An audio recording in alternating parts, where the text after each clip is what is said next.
That's it, Yorgos. You've got 30 of us on board. Indeed. Let's start then. Um, Okay. Happy UN Charter Day and the 80th anniversary of the UN Charter. Thanks for being here. Others will join in the process. And would like to start by welcoming small remarks by the Vice President of FOGS, Yoriko Yasukawa, who is also a former senior UN official herself. Yoriko, from Japan, and it's quite late there, we know. Hi, thanks, Yorgos. Hi, everyone. Greetings from Japan. Thank you so much, and welcome to everyone who's joining this observance of the 80th anniversary of the United Nations Charter. And thanks to all those who signed the call to reclaim the purpose and the ideals of the Charter at this especially challenging time. And I think we're all very honored also to receive the support of many former heads of state. I'm sure many of you have done a lot of lobbying, and also we had help from the Club of Madrid, and we're very thankful to them. And thanks also to the colleagues in the Peacemaking Reflection Group who participated in the drafting of the text. I think it's a really heartfelt and inspiring text that also, I think it's good that it demands that we do the hard thing in the sense that, it reminds us that this hope that the Charter embodies isn't just something that sprang up spontaneously, but it was a courageous and really defiant choice made by the generation coming out of two devastating world wars.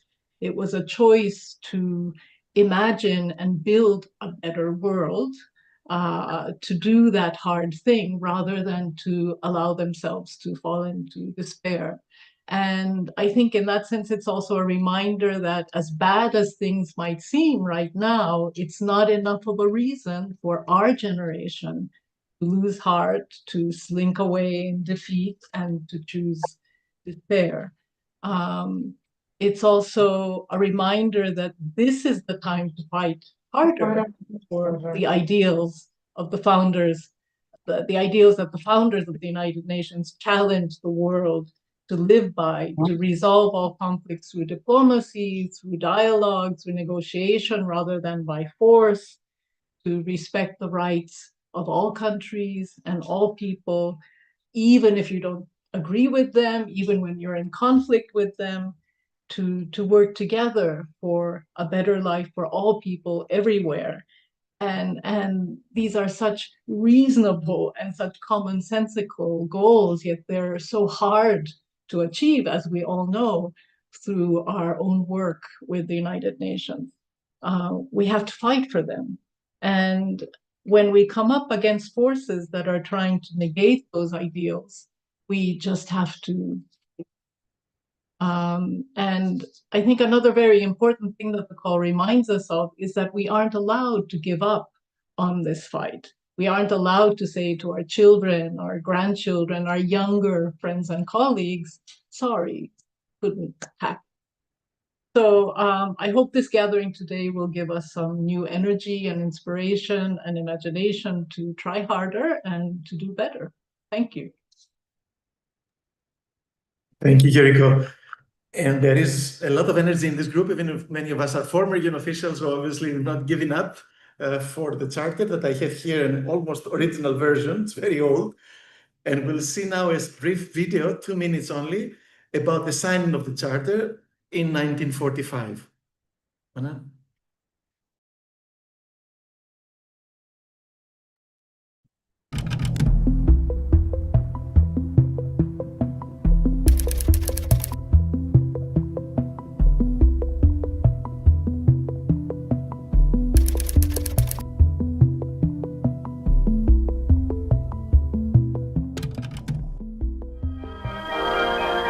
They came to design together machinery to end war, a curse which in 30 years had killed 40 million human beings. This machinery was not designed without disagreement and dispute, but the final blueprint had the unanimous approval of the participating delegates. And it is now my duty, my honor and my privilege in the chair to call for a vote on the approval of the Charter of the United Nations.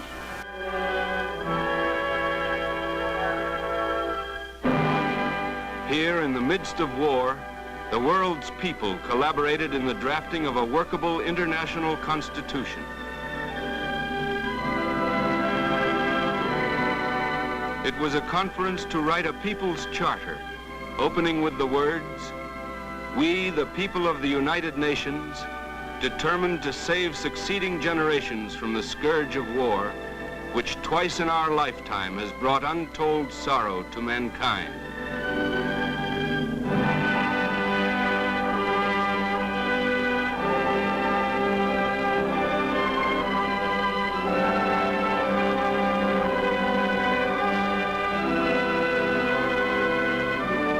There were many who doubted that agreement could ever be reached by these 50 countries, differing so much in race and religion, in language and culture. But these differences were all forgotten in one unshakable unity of determination to find a way to end war.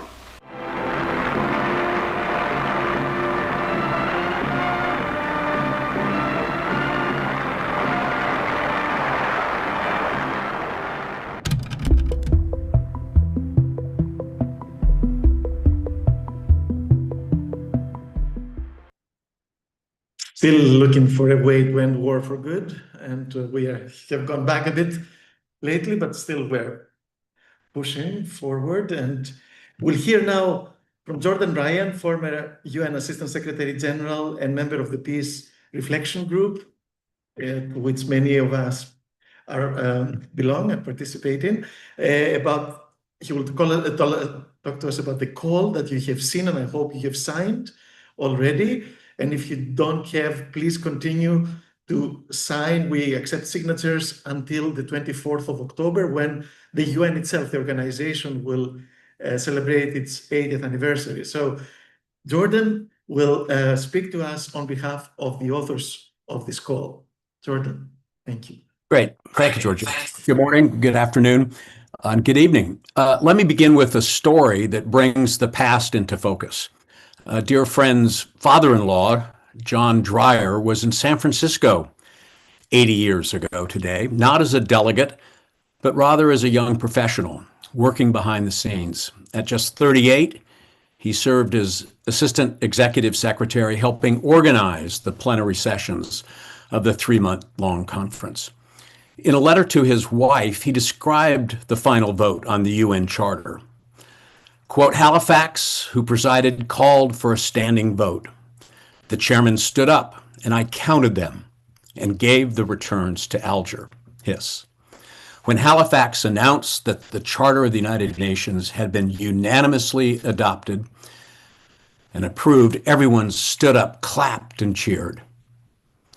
Dreyer called it the very best moment of the entire conference. And it reminds us that this charter was never just negotiated text. It was truly a leap of faith. It was hope made audible. And that charter, born from the ashes of the most destructive war in human history, embodied a threefold commitment: save succeeding generations from the scourge of war, uphold dignity and worth of every human being, and build peace through cooperation, not conquest. And its very opening words, "We the peoples," spoke not just to governments, but to all humanity. And they marked a shift towards something more ambitious and enduring. When President Truman presented the charter to the U.S. Senate for ratification, he said the choice was not between this charter and something better. It was between this charter or no charter at all. And that same choice confronts us today. And he warned, and listened to his warning. He said, if we should falter in our will to use it, millions now living will surely die. All fascism did not die with Mussolini. The seeds spread by Hitler have firm root in too many fanatical minds. That was 1945.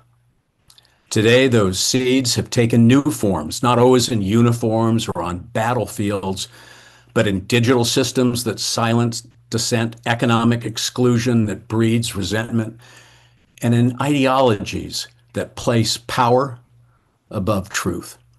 And around the world, we know that wars rage, norms erode. Ukraine, Russia's invasions, a direct assault on the UN Charter, a war of territorial conquest that strikes at the foundation of international law.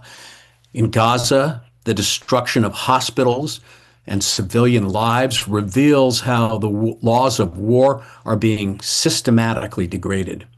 Conflict in Sudan, aerial strikes in Iran, all symptoms of a broader crisis. And that's why we must reclaim the Charter's vision. Not a perfect harmony, but a principled cooperation. Peace through respect for diversity, sovereignty, and the rule of law. And it means confronting aggression plainly and universally. When regimes are changed by force, when war crimes go unpunished, the system weakens. The guardrails of the Charter aren't optional. They're what stand between us and collapse. And we know that peace requires more than ceasefires. Truman warned that a just and lasting peace cannot be attained by diplomatic agreement alone. He said that it requires removing artificial and uneconomic trade barriers and creating the conditions for dignity and decent lives. Peace is built on justice, inclusion, and truth. And nations must know the truth if they would be free.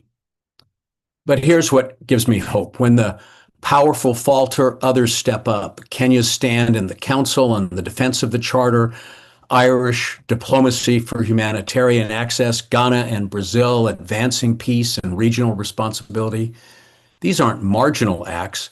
They're the center holding.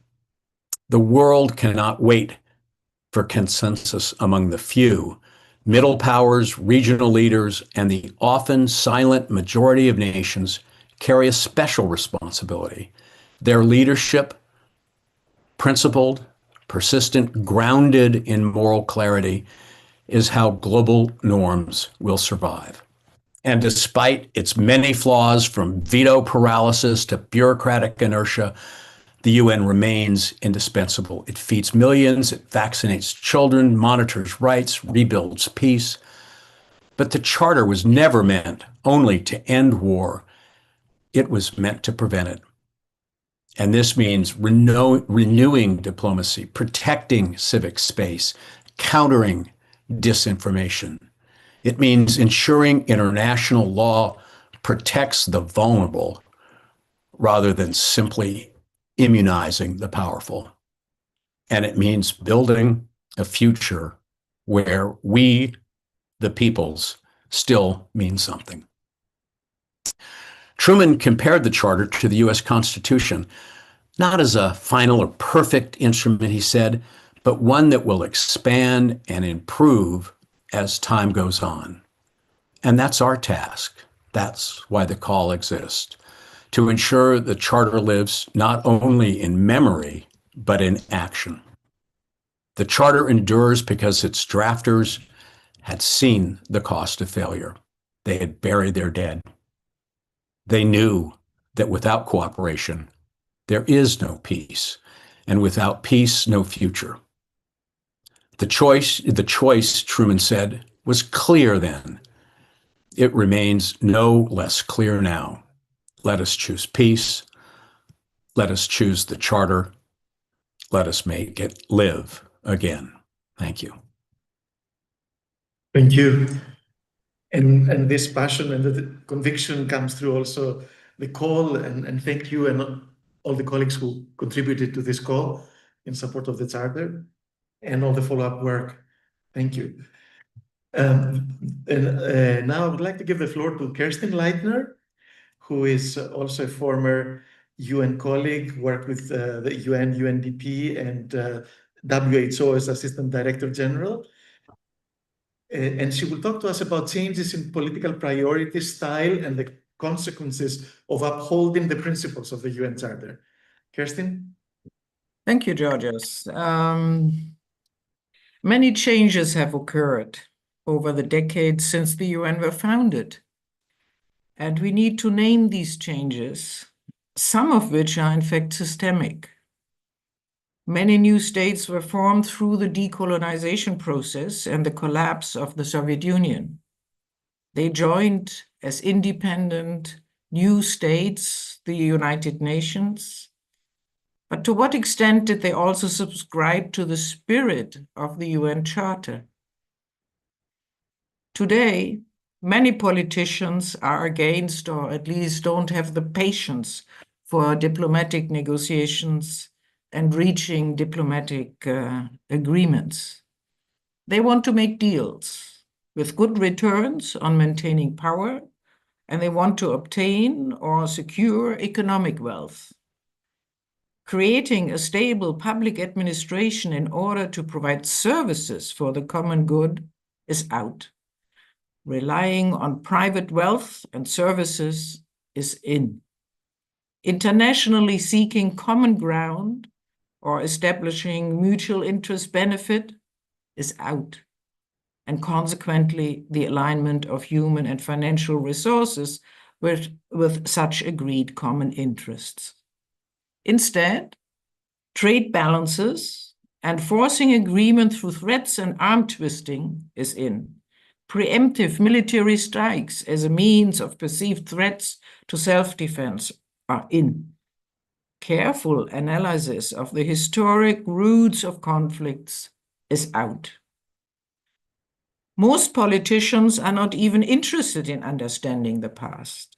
They use historic facts selectively to justify their power politics and their political plans. Strength and hard power is in. Ethics and moral commitment to peace and human well-being are out. In short, commercial and business thinking and behavior is the primary rule of the game. Competition and not cooperation is promoted. Many people, including young people, are interested in maintaining diplomacy, but they do not want to work for diplomatic services. They pursue careers in business, in civil society organizations, in the media, or the cultural field. Now, faced with these changes, can we revive the spirit of the UN Charter? And if so, how? Can the Charter be made the guide for international and national politics? Will that bridge the divide between the world of the UN and the world where realpolitik, meaning power politics, dominate? Those who negotiated the UN Charter, adopted it, and founded the UN organization were masters at reaching compromises across ideological divides. And they were masters in swaying public opinion in favor of the UN and their philosophy. On both scores today, we lack political leadership. There is no FDR or Truman in sight.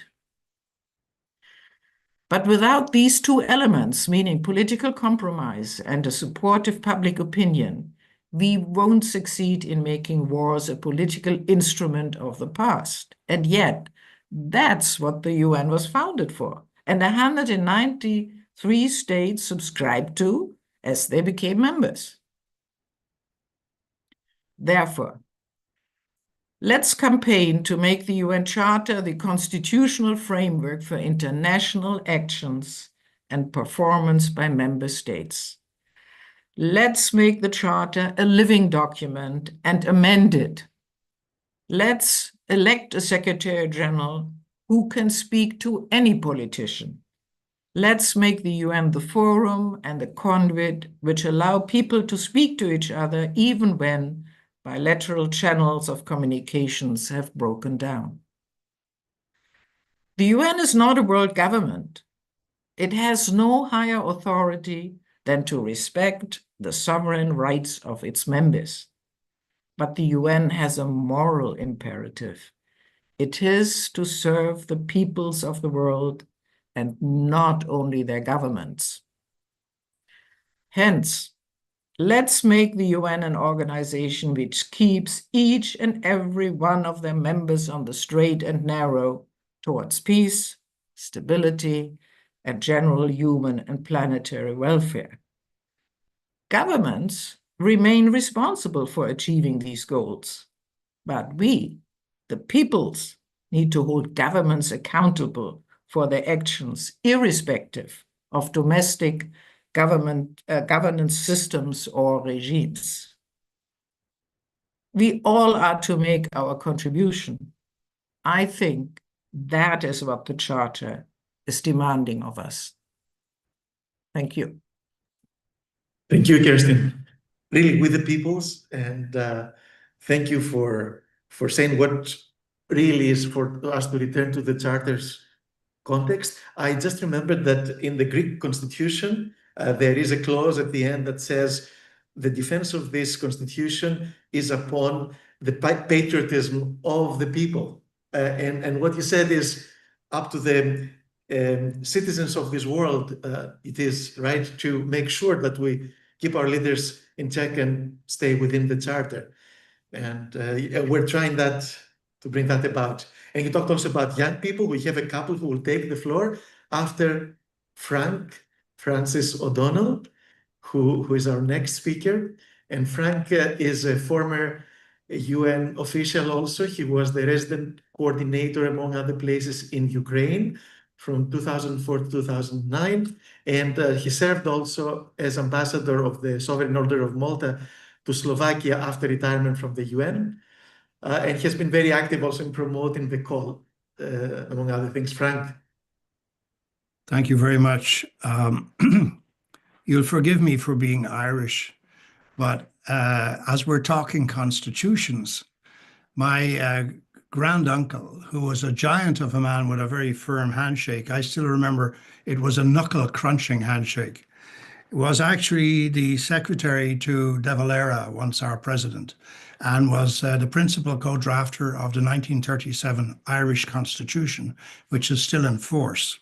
And that constitution has been credited with being one of the earliest, not necessarily the earliest, but one of the earliest that highlighted the human dignity of the individual person. And so taking it from there and to our charter, I feel a very special type of bond, my father having also served for 2 years as a UN peacekeeper. But I would like to turn to some other words of wisdom. Dag Hammarskjöld, who said, "Never look down to test the ground before taking your first step. Only he who keeps his eye fixed on the far horizon will find his right road." And then we also have Margaret Mead, who came across a broken femur bone 15,000 years ago and said, maybe somebody, since the bone had healed, there had been some care. Never doubt that a small group of thoughtful, committed citizens can change the world, for indeed, that's all who ever have. And therefore, I have great hope that we, through our efforts, magnifying and amplifying them through others, it is extraordinary that we've had the support of 16 former presidents and 20 former prime ministers through the Club of Madrid and also the Interaction Council and a few other bodies like the Elders, most notably. So where do we go from here? And I think Jordan and Kirsten have well laid out some of the most thoughtful reflections that we should be inspired by. Let me mention that in only a few weeks from now, on the 30th of July, we have the International Day for Friendship, which came out of a 1997 General Assembly resolution, very much inspired for and towards a culture of peace, sustainable development, human rights, equality, gender equality in particular, democratization and participation, and of course, peace and security. So this is yet another benchmark date that we can have before us as we try to rally even more support moving forward towards the General Assembly, high-level segment, and eventually UN Day on the 24th of October. And my great hope is that between now and then, we will be able to mobilize enormous support, not just from leaders, but from citizens across the world, multiplying and amplifying through civic movements, and hoping that we can actually make a difference, that the leaders of the world, when they come together in the General Assembly, might make an ironclad commitment to move towards implementing Article 109 and having a general conference for the revision of the UN Charter, which has not been revised since 1971. That's a date before many of the people looking at this and possibly, hopefully participating were even born. And it is a singular disappointment that it has not been changed since then, because we are stuck in a sclerosis with this charter when the world itself has changed enormously. Rather than the 50 countries that came together, some in Yalta and more in San Francisco, to chart out, as it were, the veto side of this, thinking they were representing the majority of people in the world because you had great empires still at play, the French and the British and so forth. Today we have 193 member states, and some of them still have the encrustations of empire, if not in their identity and nature, in their exhibition of power over others. And this has to change, because only if we can achieve some genuine, I would say, sovereign equality of nations, sovereign equality of peoples, can we ever hope to have a truly peaceful world. But we have the Constitution. We must keep it, because it is the only Constitution at this stage that we have for the first truly global civilization. Thank you. Thank you, Frank. And the experience all about empires, etc., we have all lived through it, or from our country's experience. It's so important to put it all together as a global history and learn from it. And thanks a lot also for all the important people that you said. Of course, everybody counts, but it's important that we have VIPs also signing up to this. They all feel the urgency of the moment, and the call came at the right time, and we hope we'll get more of those. And of course, among ourselves and other citizens of the world, many signatories.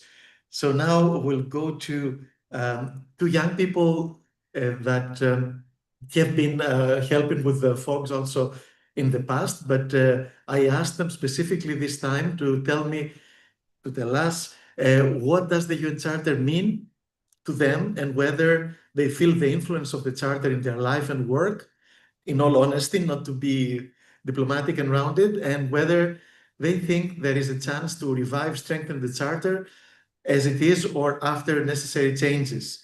So I'll ask first Lerato Tsepe from South Africa. She is there with the Friedrich Ebert Stiftung South Africa office. Lerato? Afternoon, everyone. Sorry again, you can't see me with my camera. And happy UN Charter Day to everybody in the room. I was reading early this morning, the Secretary General held a bit of a small event, I believe, within the confines of the building at the UN, and he actually has the actual charter that they've brought into the building.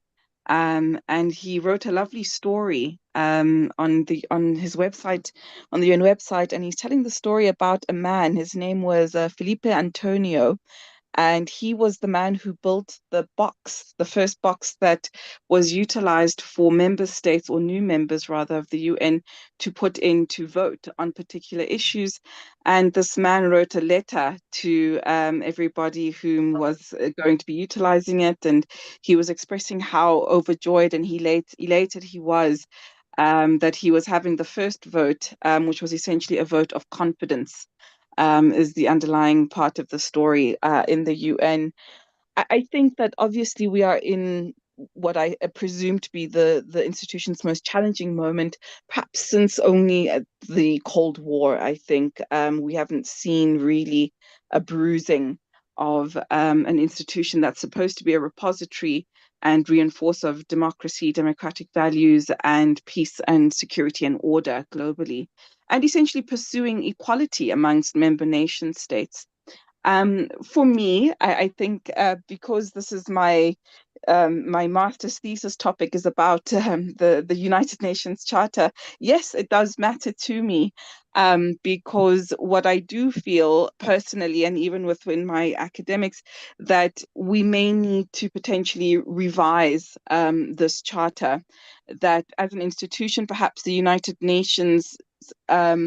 Well, the efficacy and also the ideology behind which it was initially engineered for is sort of withering away.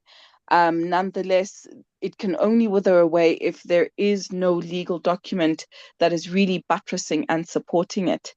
I think, as somebody has said earlier on, that many member states were not member states when the charter itself was being authored. And there were many people were colonies at the time, many within which were in South Africa. Now, granted, South Africa at the time was a founding member of the United Nations. There are a group of nations I call the Charterists, whom were there at the signing or at the inception of the United Nations, and General Jan Smuts, who was then representing the South African Republic or Union. We were part of the British Union, was present. But it may be that the UN Charter is not having as dominant interplay and or interface with the global North and or the global South at present, by virtue of the fact that a lot of the institutions or the documents wording, the document's intentionality, and the document's perhaps even positioning may no longer have the degree of mileage and relevance that it should have.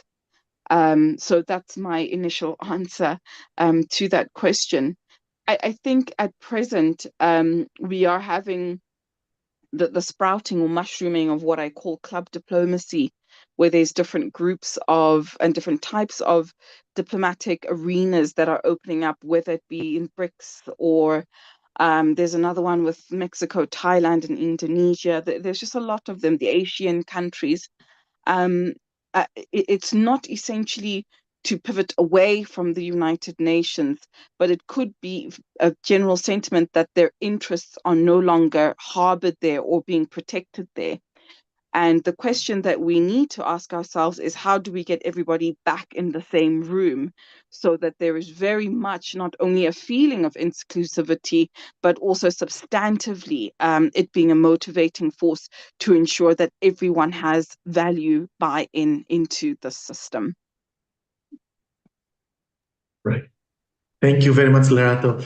It is indeed very crucial for our times and for the continuation of the UN Charter and the UN framework that everybody feels they co-own it, even if they were not there at the time of creation, or even if at that time they were not fully sovereign or in a different status, right? And we are still looking for this re-engagement and co-ownership, but we hope with everybody's involvement, even in such discussions as we're having now, and with young people's energy and determination, we'll achieve it without having to go through another world war, for sure. Manan. Hi, good evening, everyone. So, to me, the UN Charter represents like a foundational commitment to peace and dignity in in the divided world that we live in. And it was essentially meant to be a living framework that shapes the global world that we live in. But and coming from a highly unequal society of India that I am in, what really stands out is that the UN Charter recognized universality and equality of all human beings. I think it was the first of its kind treaty to do so in a universal manner. League of Nations also tried to do that, but it failed in a number of manners. And talking more about the charter itself is that it documented and solidified what morality, justice, equality, and solidarity, international solidarity were. And that said, honestly, its influence is distant now, especially when powerful states ignore international law, as we increasingly see that nowadays. And not just when military strikes take place, but also when the obligations to the UN are ignored. This is a smaller thing that went unnoticed, uh, primarily outside of the UN. And the other challenge that we have is that young people are essentially voiceless in the global decision making. No matter how much activism happens, we do not really see our voice being heard inside the UN or when actual decision making takes place. But I do see the imprint in the kind of education that we have at a global level, the climate dialogue that we're having, and the multilateral platform that the UN Charter provides us. And about reviving or strengthening the charter, I think there is like a huge need to do so, and we are slowly running out of time, lest another war breaks out. But to do that, the principles do matter, the original principles, the peace, human rights, and sovereignty, but the structures around them need renewal. And some specific changes that I think really need to happen is, of course, the democratization of Security Council, which is the most loudly spoken about, but also an institutionalizing youth representation, a youth council with formal authority, not just symbolic in nature. And embedding digital rights. This is another problem area that has to be taken care of. The charter has to have provisions to include emerging rights, such as right to the internet access, data dignity, and a safe climate. And also to strengthen the role of civil society and grassroots movements, creating clearer pathways for NGOs and youth-led movements to influence the UN outcomes. Yeah, that's my 2 lines. Yeah. Thank you, Manan. A lot of proposals there, and I didn't introduce you because I think more or less everybody knows you. But Manan Shah from India, he's the operations lead at Fox and our IT guru. So whatever he said about digital, he knows. And of course, he knows also the substance of what we're doing. So thanks, Manan.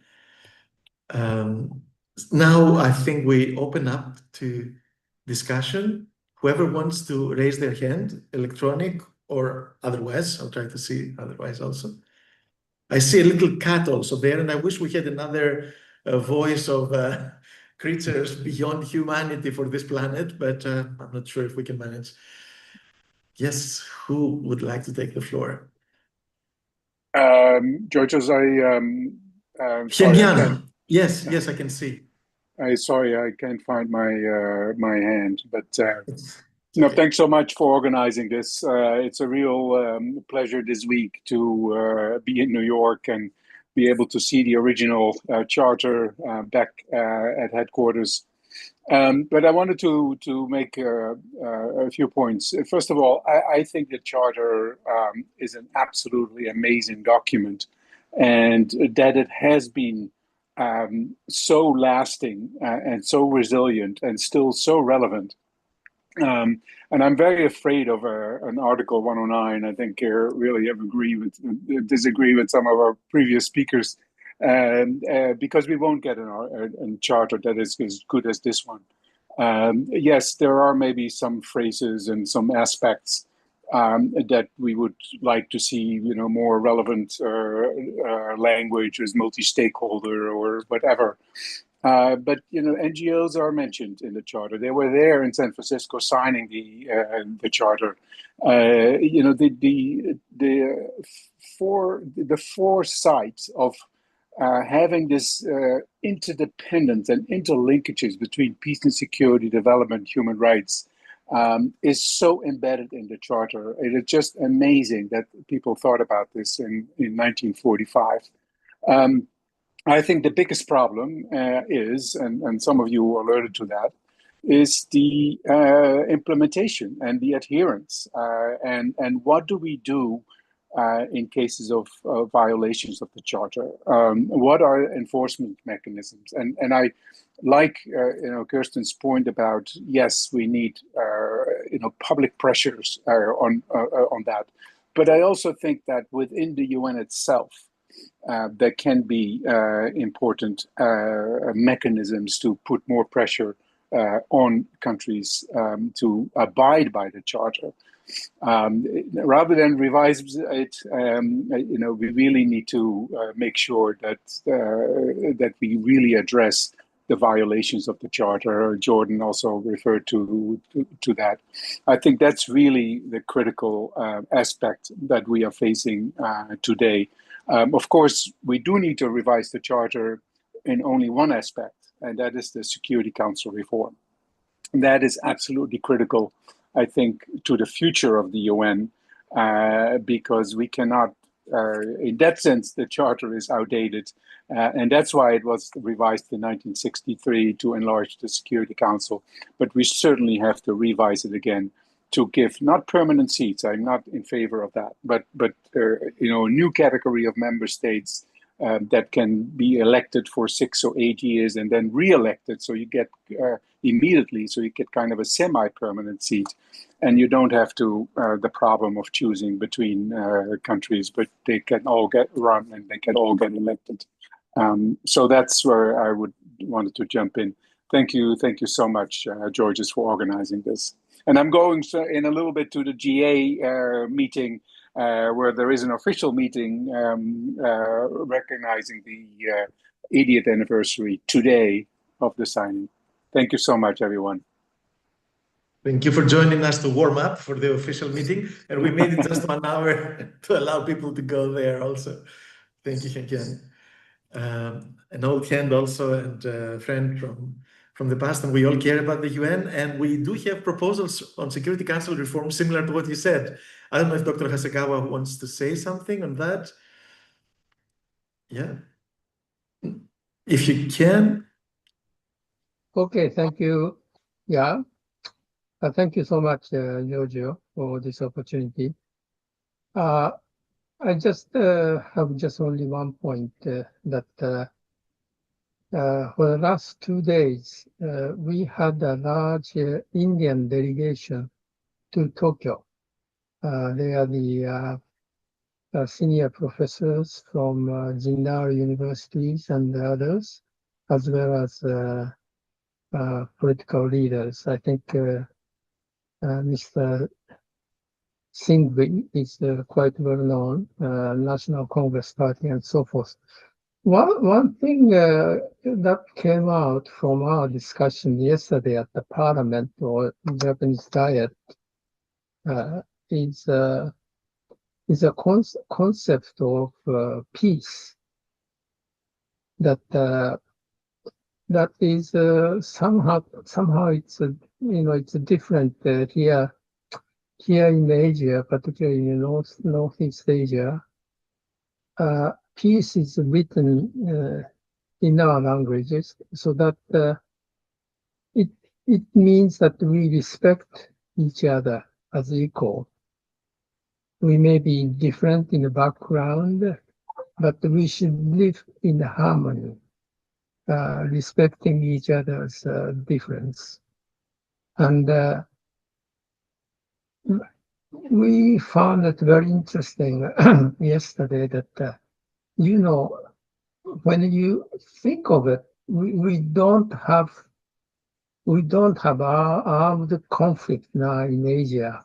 We had between India and Pakistan a little bit, but when you look at it, we are not in the turmoil, and our concern is that can you leave us alone?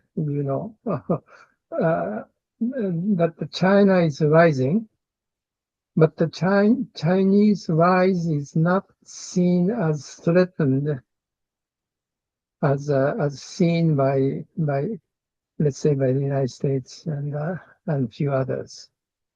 Particularly Southeast Asians, they just don't see that. And the Japanese are split.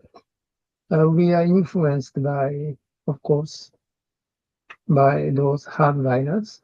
But at the same time, even the current prime minister, he decided not to go to NATO meeting because we are asked, and he will lose his position if he goes for the 3% not to talk about 5% on the defense budget. So this is something, George, I hope that we can look at it. And another thing, just on the charter, if you look at it, Chinese was not in there when the charter was drawn up, so much. Huh? And the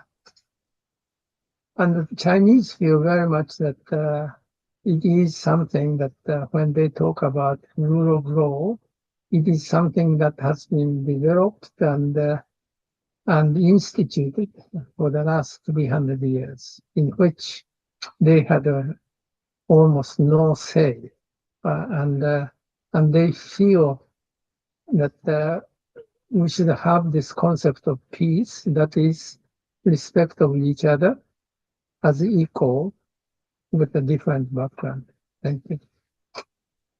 Thank you. And there is a clash of civilizations a bit, because when the West hears harmony and peace, the way that East Asia understands it, they think that it is probably propaganda and not honestly felt, my impression, when the Chinese in the past used this harmony concept. So there is a lot of cultural also translation and talk to have still, and there is an arrogance of the West. And I'm glad your Prime Minister didn't go, to be honest. But you're not members of so these are my comments. But Yoriko wants to say something also from Tokyo.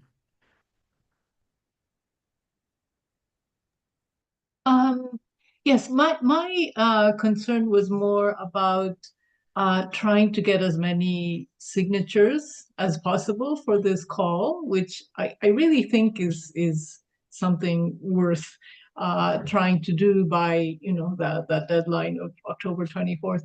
And when we do these petitions and calls, I'm always a little bit disappointed at not getting more signatures from former UN staff members. I mean, there must be tens of thousands of former colleagues out there. And I was wanting to ask Maria Machicado, who is with us, who is my former UNICEF colleague and friend, and she is the chair, I think, of the global association of retired staff members.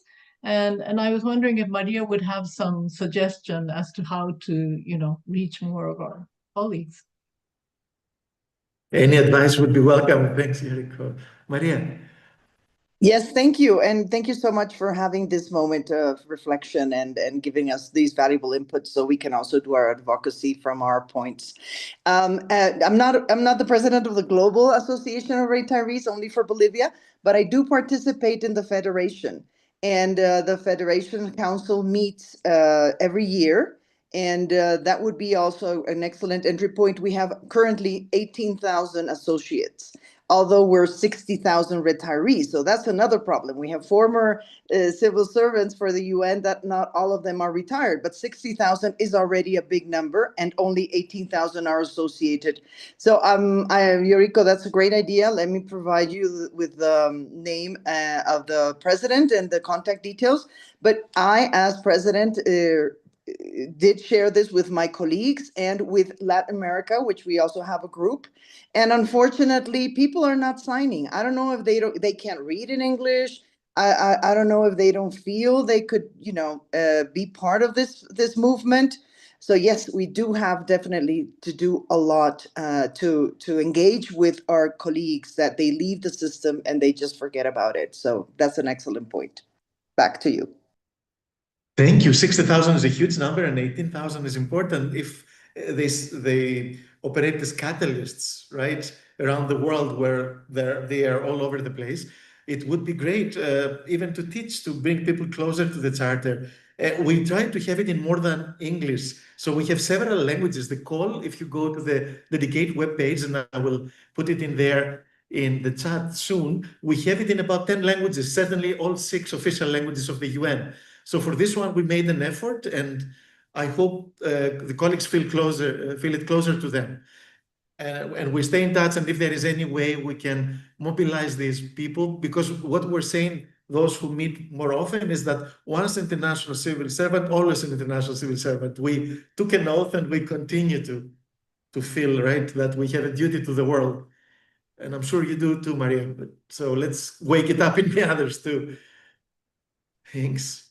As Douglas put it, we are rewired, not retired. Correct. Rewired and batteries recharged and everything. Yes, John Burley.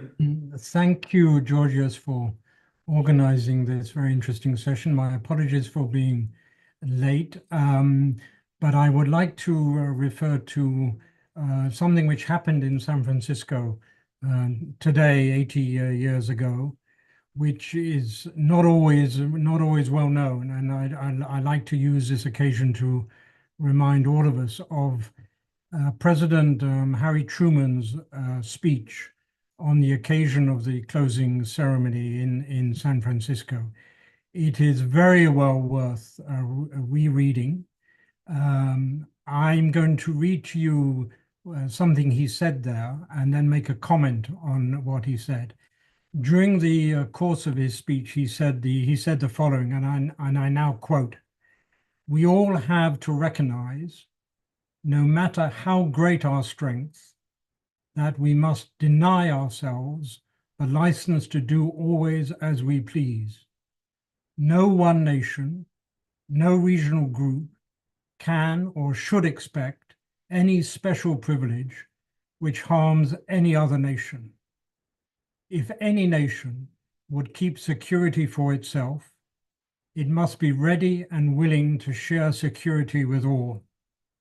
That is the price which each nation will have to pay for world peace. Unless we are all willing to pay that price, no organization for world peace can accomplish its purpose." That's the end of the quote. I think it's an excellent quote.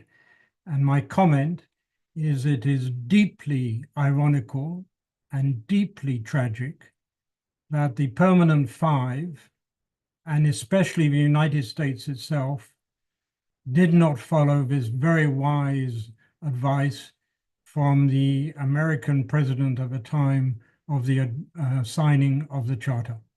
Thank you, Georgia.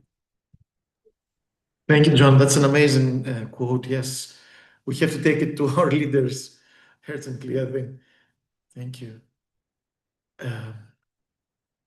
I put in the chat the webpage with also the translations of the call. Anybody else would like to say something? Everybody has to go to the General Assembly for the official. Yes, Marcia Brewster. Please unmute yourself. Yeah. Thank you very much.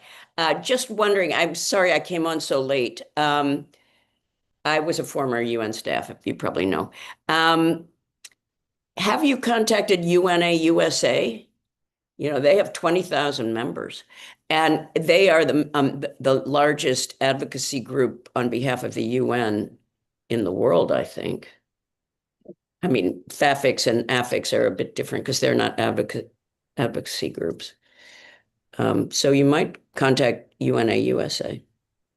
Thank you. I know that Douglas and perhaps Jordan and others have contacted them, right, for Congress or to promote the UN on the Hill.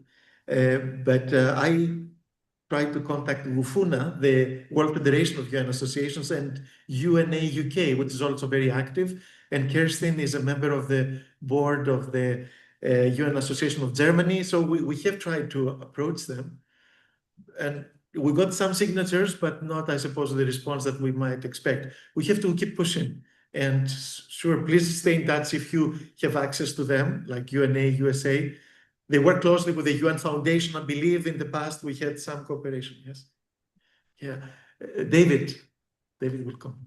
Thank you very much, Georgios. Yes, and thank you for organizing this important event on this important day. Yes, I was at an event at UNA UK last night, and Thank you, John, for reminding us of another part of Harry Truman's speech on the signature day. But the quote that I remember from that speech was that Harry Truman saying that had we had this charter 6 years ago, millions of people now dead would still be living. And if we don't obey the letter of the charter in the future, millions of people now living will soon be dead.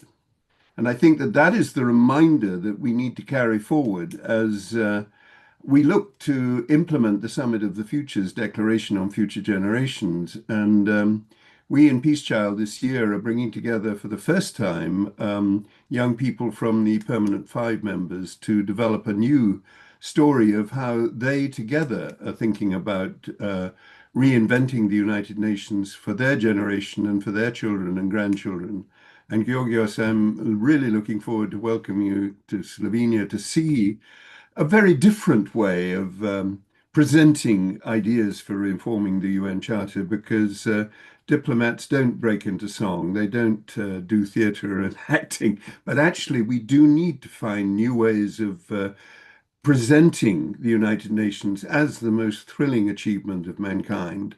And as Uthant's grandson was saying last night, the real challenge is not just in, tinkering at the edges as the UN 80 program is trying under the leadership of Guy Ryder, but actually to regenerate the public appetite that was so huge for the United Nations around the end of the war and the signing of the Universal Declaration of Human Rights. My parents' generation were thrilled that I got into this work because they remembered that energy and that dynamism. But the other thing that Thant said last night is that really the challenge is finding the leadership within the United Nations, a new Secretary General who is going to have the charisma and the power and the presence and the personality and the courage to lead the United Nations where it needs to go in the next 20 to 30 years, or at least up until its centenary in 2045. And that is the challenge that I hope we can all recommit to on this UN Charter Day today. I look forward to seeing you in Slovenia in August, Georgios. Thank you. Thank you, David, for what you said and for the invitation there. I'm looking forward, because a narrative is created in many ways, and if young people create a new multi, how can I say, multimedia, artistic, yes, multimedia narrative, that would be great. Thank you for organizing this. And we'll report to everybody afterwards. Michael.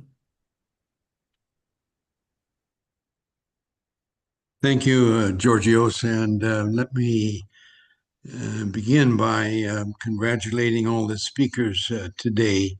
Really inspirational.